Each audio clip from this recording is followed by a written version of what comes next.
Counting feeds para sa napakaraming itik, paano natin ito paramihin? Pagkadating natin sa baba ay marami tayong nakukuha ng mga libreng pagkain. Yun ang dinadagdag ko dito sa feeds at dara. Kaya't pagdating dito sa baba ay napupuno ko itong timba at mapapabusog ko na lahat ng aking mga alagang itik kahit na medyo marami sila. Halos 300 na itik yung papakainin natin ngayon kasama ng babae. May 200 yung babaeng itik tapos marami din yung lalaki na nahalo natin doon. So nasa 300 din po halos. Ito lamang po yung ating dala. So ang gagawin natin, paparamihin po natin to, haluan pa natin to dun sa baba ng maraming damo. So tara, samahan nyo ako. Pakita ko po sa inyo yung ihalo natin dito. Tapos may dala tayo nito kasi manunukit din tayong mangga sa baba. Ano naman natin tong guard dog natin. Pababa na naman tayo dun sa itik. Pakinggan nyo po. Nagsisigaw na yung mga itik sa baba.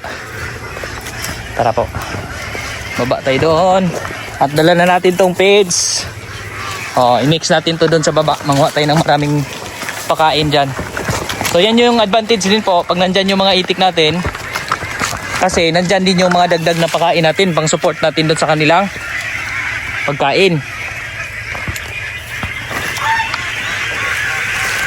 Yan. Hello. Ilaga natin ulang buntot Lagi namin kasama yan. Marami na po nakaani ng palay. Sa amin po walang palay kasi gagawin namin free range ng itik. Tara po. Actually itong pag-aalaga natin ng hayop, more on ano po ito, learnings. Saka isi-share ko sa inyo yung mga matutunan natin dito. Since first time ko po mag-alaga ng itik ng ganito kadami.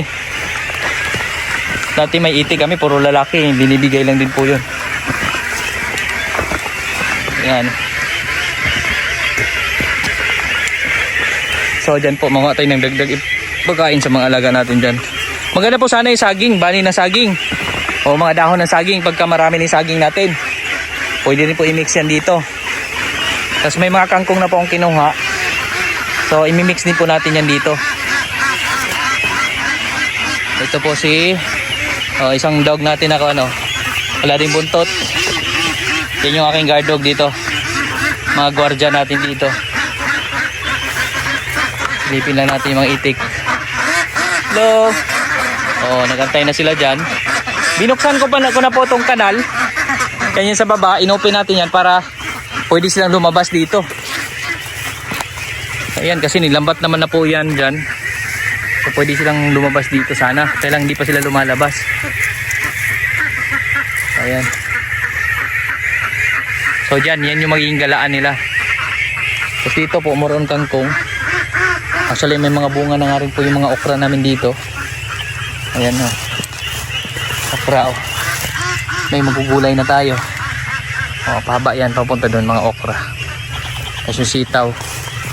Itong sitaw parang huling bunga na to Kaya papahinugin na lang natin yan. Mabilis mamukha ang sitaw pero mabilis din siyang masira. Pababa pa yung aking camera woman. Siya kasi yung magbibideo pagka nakuha na ako ng mga panghalo natin dun sa pagkain ng mga itik. So yan, silipin muna natin yung mga itik natin dito. Pababa po kasi ito na part. Pasok lang tayo. Gustahin natin yung mga itik. Ito yung gatsa, siya yung pinaka nasa main door. Siya yung pinaka gwardiya. Tapos dito po sa unahan yung mga itik. Mix po yan. Yung sa unahan po sila yung mga mas nauna. Mas matanda ng 1 month yung nandun. Ito mga nandito mas bata po. Sila yung pinakahuling itik natin. Pinaghiwalay natin para walang mabubuli. Kasi pagka pinagsama natin baka mabuli yung medyo maliliit. Masasayang yan. Ayan po, ang lalaki na. Yan, dito po tayo manguha ng mga dagdag natin ipakain doon sa mga itik, yung halo natin sa feeds. Ito po, mayroon tayong Madre de Agua. So pwede nang kuhanin ng dahon to, medyo malaki-laki na. Madre de Agua, tapos meron din tayong magagapas din tayo dito mga damo dito, mga paragrass. Ayan malabong na yung damo, ay yung dahon. Ito Madre de Agua, isa rin ito sa mataas ang protein po na pwede natin ibigay na pakain sa ating mga alaga. Kailangan lang ito i-chop din.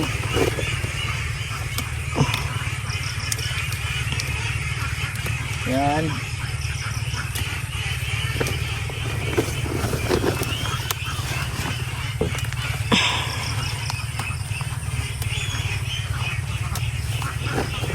So yun po, tigit sa lahat po itong mga damong nandito. Kahit mga dahon ng kamote, mga kangkong po. Meron natin na unang kangkong doon. So idagdag rin natin yun.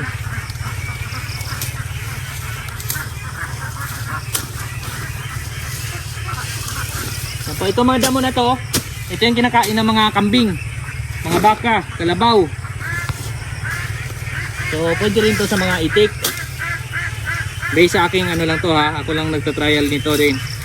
So para naman, pinapakain natin sila dati pa, okay din naman. Based lang sa sarili ko rin tong ano, paraan.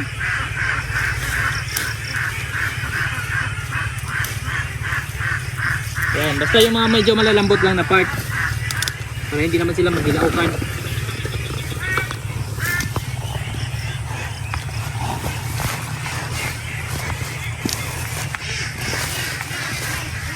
Ito po, maraming damo dito.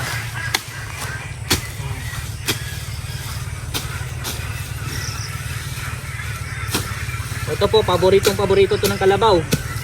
Kambing, gustong gusto nila yan. Tapos may kangkong patay na una na.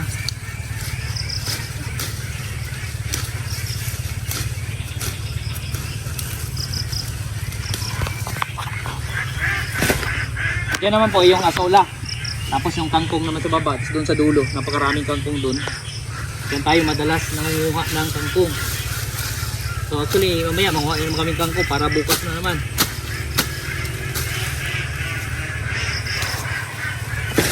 Yun po yung kailangan nating sacrifice pagka ganito may mga alaga.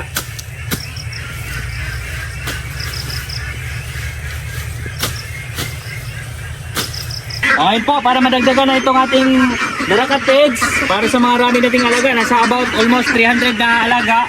So para mas marami sila makain, so magsasap na tayo ngayon. Meron ako ditong kangkong na nauna lang nakuha ito. Ayan mga kangkong. Tapos meron tayong mga damo pa.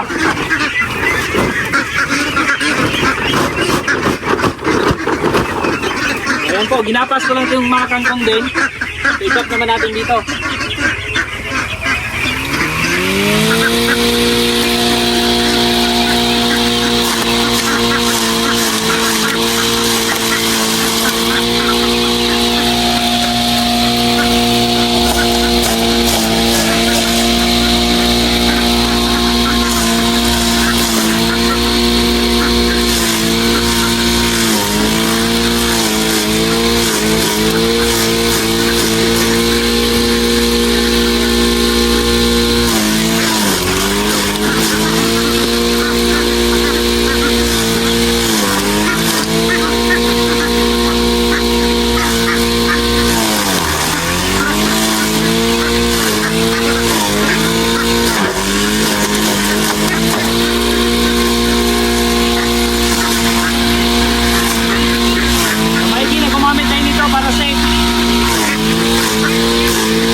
Tingnan nyo yung pagkapino.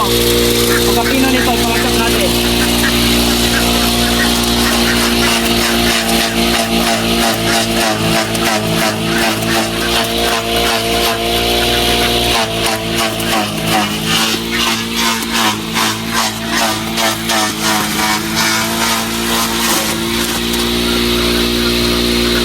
Matrili ako ha.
Ito na po, napakarami na panghalo natin dito. So kaya sila lahat mabubusog dyan. Ito naman may sapat na darak, may sapat na page. Plus ito pa mga kangkong. So ito magtitira lang po ako nito para sa ibabaw.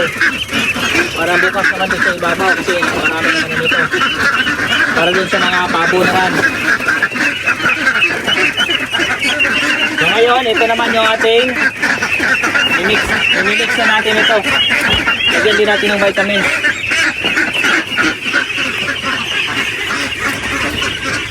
Para malakas yung alaga, ito rin yung hinalo natin. Multi-AA. Multivitamins plus minerals plus amino acids. Gawa ng San Miguel Animal Healthcare. Napaka-importante daw po kasi sa mga itik yung niacin. Kaya ito, meron siyang niacinamide. Oh, mataas ang niacinamide niya. So, malaking tulong to at meron pang maraming mga minerals. Yan, mix-mix lang natin yan ng baby.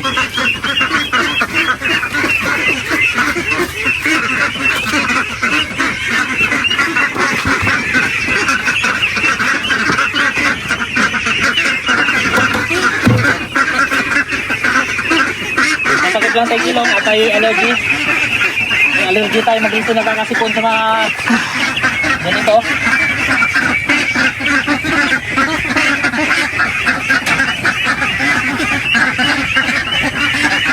So, haluan lang natin itong tubig para hindi matatapon.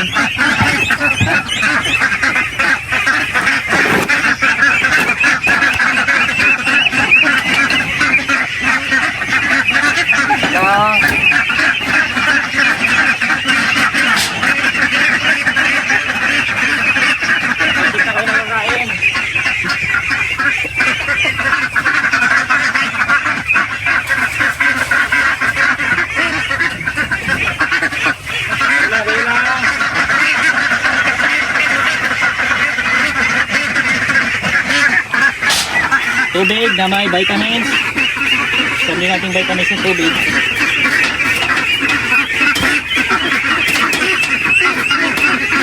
Tansa-tansa na yung dami na vitamins.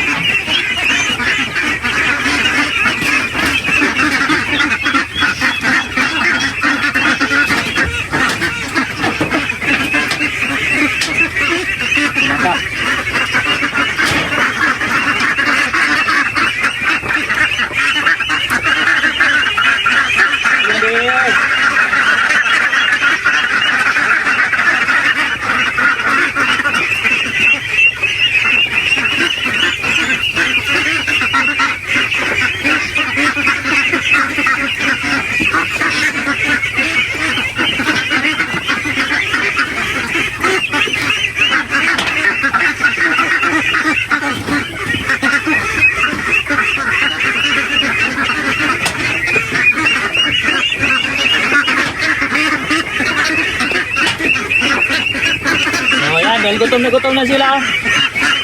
Sabuyan na natin sila.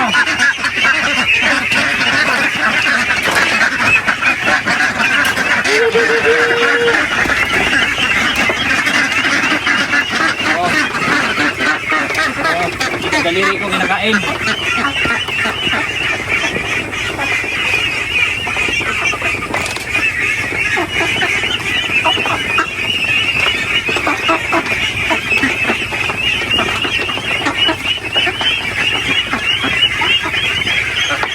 So ito yung mga nauna nating itik.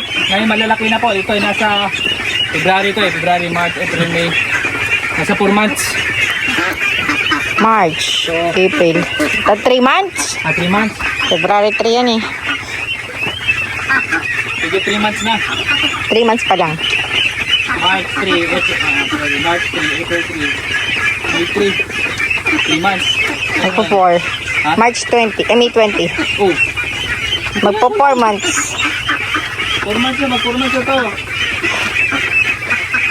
Guys, mag-4 months na ito mga itik natin.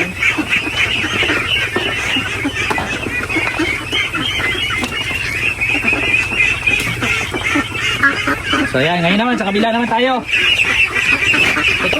So ngayon po, ayan na po yung pagkain natin sa alaga, punong-puno na. Dahil sa dami ng hinahalo natin.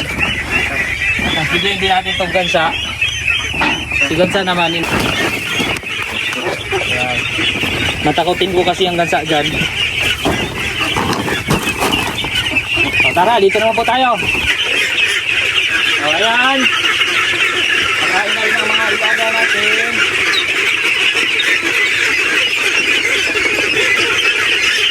Ilang po.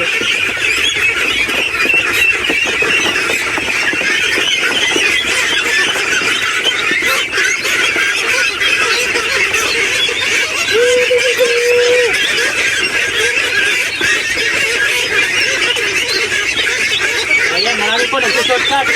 Bigyan na lang din natin sila dyan.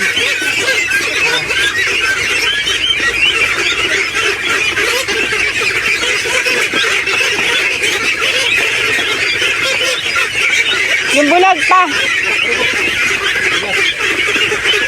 Yung bulag. Yan. Yung bulag, paano kakain? Ito po, bulag. Kailangan natin sa kalalayan. Para makain. Ngayon, dito naman tayo. Madulas dito, dahil nalaban ka.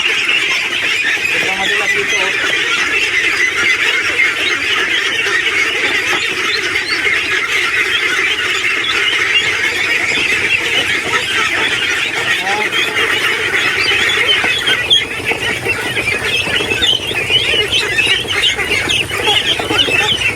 Sinaboy lang po yan. Lahat ng mga sinaboy natin dyan, makakain nila.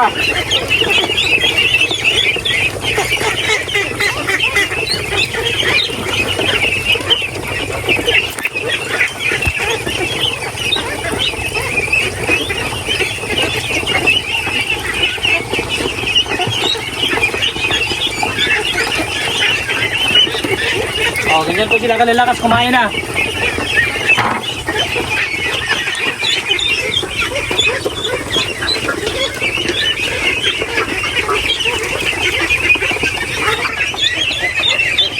Sobrang lakas na po kumain. Kaya po, kailangan talaga maghalo, magmix. Kasi kung hindi tayo magmi-mix, purong feeds tayo, sigurado po magugutom yung itik. At siguro kaya nilang ubusin. Isang araw pa lang, kahit maliliit pa silang ganito, kaya nilang mag-ubos ng kalahating sako ng feeds. Kaya yun po yung paraan ko. Since ito naman po, napunod natin sa mga seminars, itong ganitong age ng itik ay hindi pa naman ganun kataas ang requirement nila sa protein. So pagdating ng pangingitlog na nila, doon na tayo kailangan pakain na natin yung feeds na talaga na pampaitlog. No, yun na tayo pure na ganun na pakain natin. Maliban na lang, kung meron tayong makuha mga kohol dito, since doon sa unahan naman ay laging binabaha yan dyan, plano ko nga lambatin namin yan. So kung makakuha na tayo dyan ng mga kohol, or meron tayong space dyan na titirhan na maraming kohol at suso, so maganda po yun, malaking matitipid natin kahit nasa pangingitlog na nila. Kasi plano natin maglambat tayo dyan na mas malawak-lawak. Oh. Ganyan na po sila kalalakas kumain. At dito po may source sila ng tubig. Yan, laging umaagos yung tubig dyan since nag-set up tayo ng motor ng pump dyan na solar. Para tuloy-tuloy na meron silang mainom na malamig na tubig. Since may bukal naman doon sa ibabaw, doon tayo kumukuha doon ang pinaka main source natin. So ayan o, yung mga nauna nating itik kanina, yan po sila.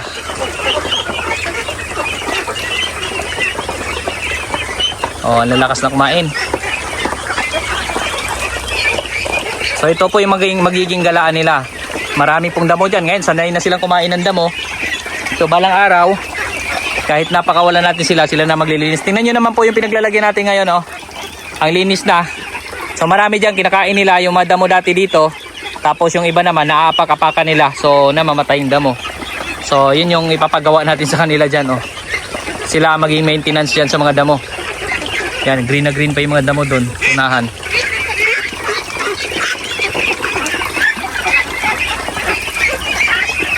So ayan ang mga iba pag nainom na sila. Yan sila nainom.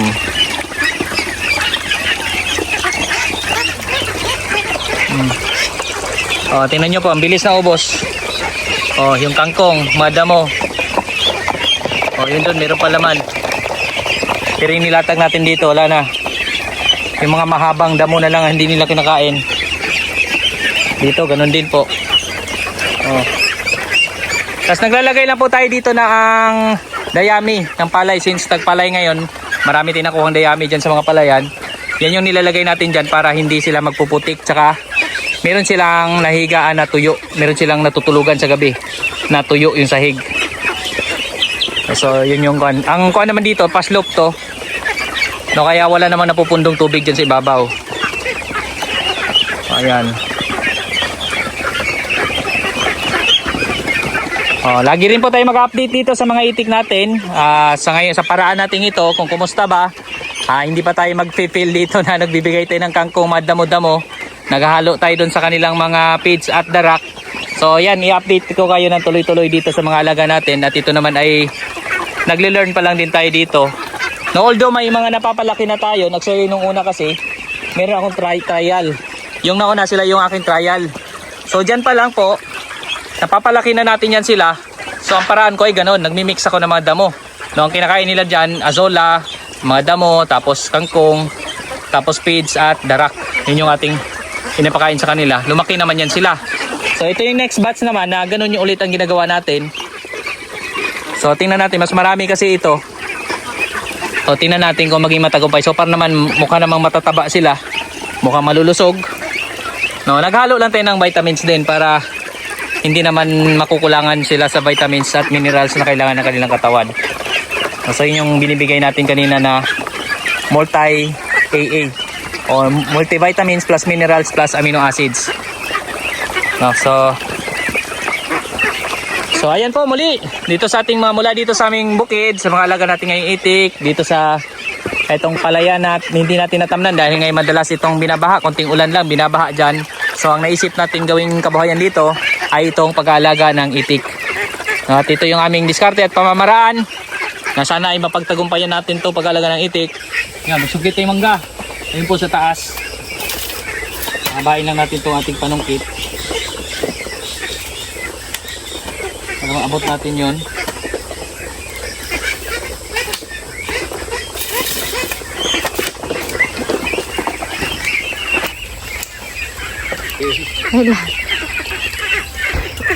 Halaki. At muli po sa inyong lahat, maraming salamat po sa inyong panonood.